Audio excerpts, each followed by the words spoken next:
let's say it says solve for A. Didn't need a line underneath that, but I drew it anyway. Let's go with a capital T. And I wrote a W. So we'll go with a capital W equals, that's how tired I am. I sat through a professional development today. I literally sat from 6:45 until 3 o'clock today and did not move. I was lectured to. So I feel for you if you guys have sat through lots of classes at this point. All right, capital W equals capital T. And then let's go with a lowercase a and a lowercase c. Not written in that order. Okay. The A is what we have to get isolated. So that means we got to get rid of the T, we got to get rid of the C. We have to do everything in the order that we would normally do it. Okay, so in this kind of looks like a two-step equation. Again, I think we've already talked about that try simpler numbers concept. All right, I'm trying to solve for A, right? So you could think of this as replace these with easier numbers. If this was a 20, and maybe this was a 10, and then I had maybe a 2x in there, that's a two-step equation. This and this is the exact same thing. When I rewrite it and I just choose some random numbers for those other letters, that allows, that's actually a problem-solving skill called using simpler numbers. If you don't know what to do here, you can look at this and go, oh, well, you'd all subtract 10 from both sides, and then you divide by 2. So that's what I'm going to do over here. I'm going to subtract T from both sides. It doesn't turn out as nice and neat with the letters as opposed to numbers, but it still works the same. T minus T falls out. That's what we want to happen. Now, on this side, I would normally, if it was numbers, I just do the math. I can't do the math. I'm not going to write something up and down. So I'm going to write W minus T, and I'm going to kind of write it horizontally. The T's crossed out. The CA is going to come down. I'm still trying to solve for the A. My last step over here would be divide by 2. So my last step here is going to be divide by C and then divide by C. You cannot stop right there because you need to come down, clean it up, get rid of anything that you've crossed out. So your final answer would look something like W minus T all over C is equal to that A. And at this point, you can't really tell that C is the lowercase. Okay. So that basically is what this is going to look like. So one that you have seen or you recognize, maybe one that you did not recognize because those don't mean anything. All right, we have in here done a formula. I think on one of the worksheets, you saw the formula for perimeter. Okay, so it could say solve for W. And I think I'm going to let you try this one on your own. You get a capital P is equal to a 2W plus a 2L. The L and W are lowercase, the P is capital. All right, very, very similar to the one we just did. All right, you're going to solve for W. Go ahead and try it. I'll pause for a minute and then I'll put the right answer up. You're solving for W. Everything else has to go to the other side of the equation. Fair number of pencils have stopped. All right, so again, these two, so far the three we have done been really simple. All right. I'm going to add or subtract first, always. So I'm going to subtract that 2L from both sides. Still doing the above and below method here so that that crosses out. When I go to the next line, though, I can't write that up and down. I need to write it horizontally. That P does have to come first and then minus 2L. So if you were to reverse that, that would be wrong. All right, then with the 2W, then I'm down to just okay, I've got 2 times W. I'm trying to solve for W. I'm going to divide by 2. I'm going to divide by 2. So this one is relatively simple. All right, now, again, don't stop there. Pull it out, rewrite it. P minus 2L all over 2 equals W. Okay, the 2's do not cross out. Okay, that I would say would be a number one common mistake. The 2's do not cross out because even though there's no parentheses around that numerator, it is a binomial. I cannot cross something out from the bottom and one of the terms in the top. I would have to factor something out and then cross it out. All right, this whole factoring idea and getting rid of things and undoing factoring, the problems will be harder than the two that I've done so far. They'll put fractions in, they'll put some where you've got to do some factoring and that sort of thing as well. I don't have to always just divide by a number. I could divide by a binomial as well. So we've got several other examples we got to do. It's going to be a lot harder. Okay. Going once, going twice. Questions? Okay. All right. I'll be very strategic on which ones we want to do. We won't necessarily have to do every one. Yeah, this is a good one. All right, let's look at, it says solve for C. And then it's all going to be all capital letters, BD plus BC plus DC equals A.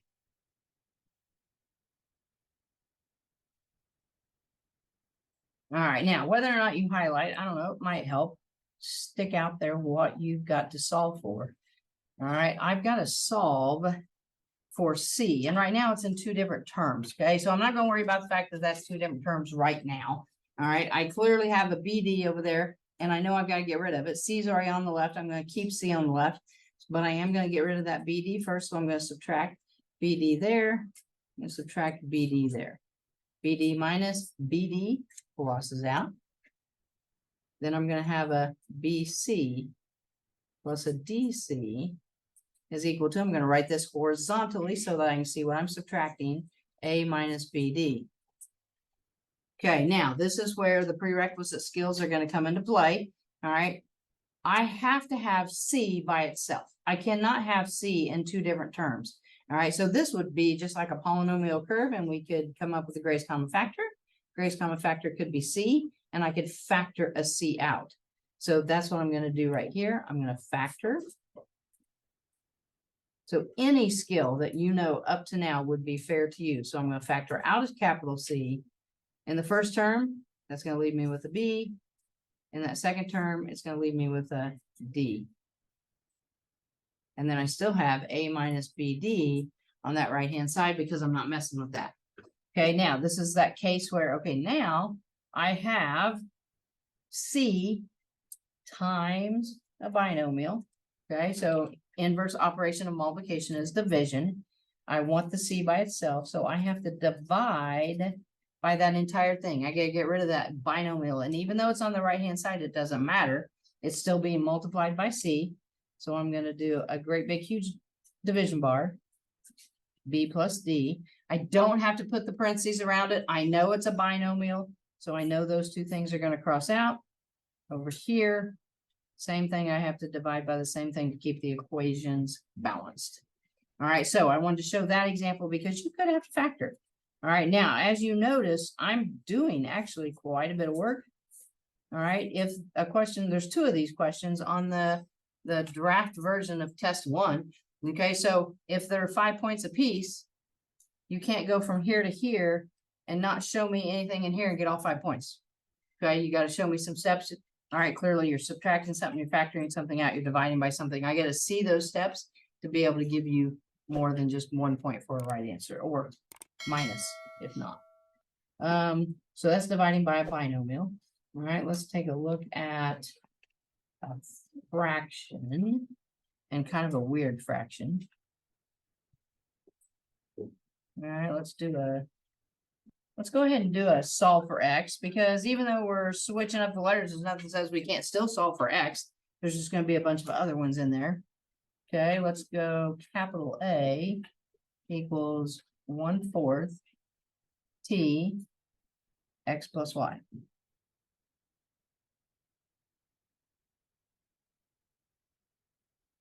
I'm solving for this Y, or I'm sorry, I'm solving for this X. The X is on the inside of a binomial. All right, so again, kind of creating a problem for us. We're going to eliminate everything to get rid of it, so it won't. But first thing I'm probably going to do is I'm going to do this in multiple steps just so you can see. All right, this is a 1/4. All right, the way that's written right there, it is 1/4 times, okay, but it's a 1/4, so really it's not 1/4, it is 1/4 times T, but you could also think of this as T over 4, the 4 is in the bottom. So instead of multiplying or dividing, I'm sorry, by 1/4. Dividing by 1/4 is the same thing as multiplying by 4. All right, so that's the step we're gonna do. And why? Because it's just kind of short and easy. I don't have to do this. I'm doing this just to clearly say we're multiplying by that 4. It's up high. This one's in the numerator. This one's in the denominator. So then the 1/4 is going to go away. I gotta multiply over here by 4. You could divide by 1/4, but if you divide by 1/4, you're going to end up ultimately turning around and multiplying by 4. So it's the same thing. Now I am going to clean it up to get rid of some stuff.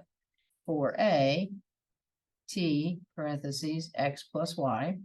All right, now go ahead and divide by the t because we want to definitely get rid of that. So divide by the t, divide by the t, t's go away. Okay, so now I've got a weird thing over here on the left, but that's okay. 4a over t. All right, now, yes, this is a binomial, but at this point it's times 1. I don't have to worry about it. It's x plus y. I need to get x by itself. So now I'm just going to subtract y. So subtract y, subtract y. This is kind of yucky the way it looks over here. Cross those two things out. It'll leave me with just the x on the right-hand side. And then just clean this up, write this horizontally. 4 capital A all over the t and then minus a y. There's no reason to go any farther than that. There's no reason to try to get common denominators, clean this up or anything like that. Move everything to the other side and then stop before you make a mistake. That's the easiest thing. All right, now will the My Math Lab maybe want you to do certain things to your answer and make it clean it up a little bit? Yes, they sometimes are very, very picky.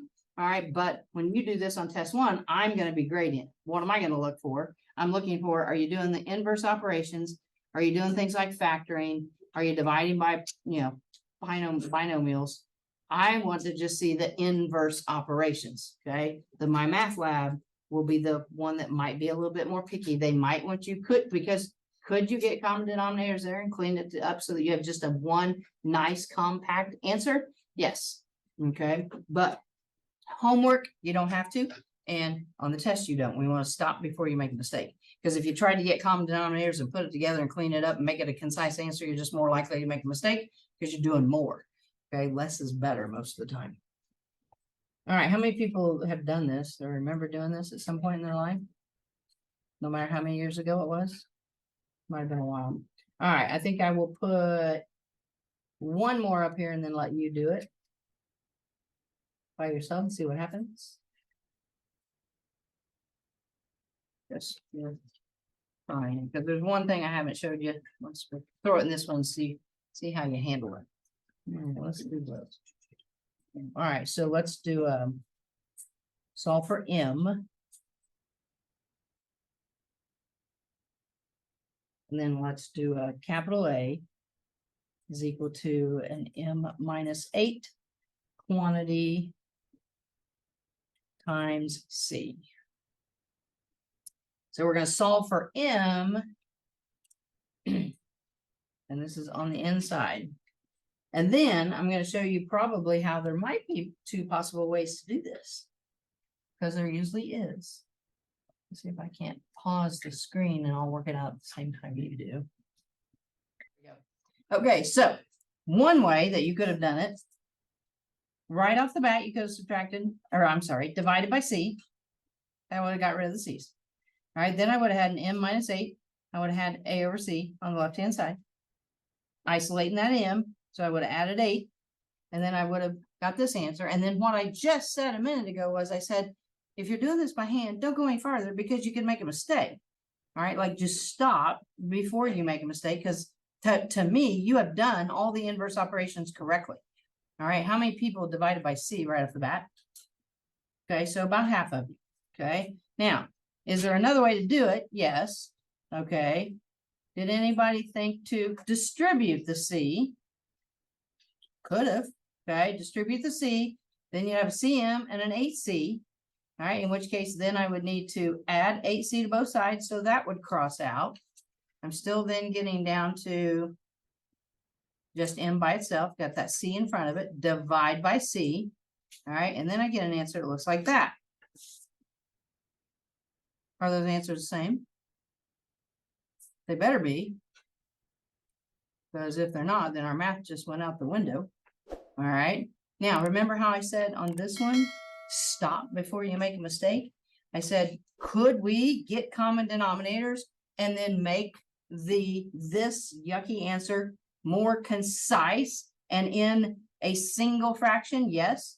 So if I would have taken this 8 over C, I'm sorry, A over C plus 8, make it 8 over 1, get common denominators, which means that 8 over 1 would have needed to be multiplied by C over C.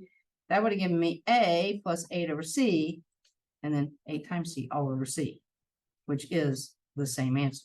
So even though in this form, it doesn't look like it's the same answer, it really is. All right, now, that won't necessarily always work, because had you made a mistake, or had you made a mistake over here, the answers wouldn't have been the equivalent. So then because you made a mistake, it wouldn't have worked. Okay. But is there more than one way to do it? Yes. Do you have to justify your steps on the test so I can see what you were doing and what you were thinking? Yes. Okay. But like I said, stop here. You don't have to get common denominators if you chose to do it this way. Did anybody in the room do it this way? Yep. There's at least one hand, a couple hands. Okay. All right. So a couple different ways to do it, but you still get an equivalent answer. All right, so honestly, I think for our literal equations, I think we're good.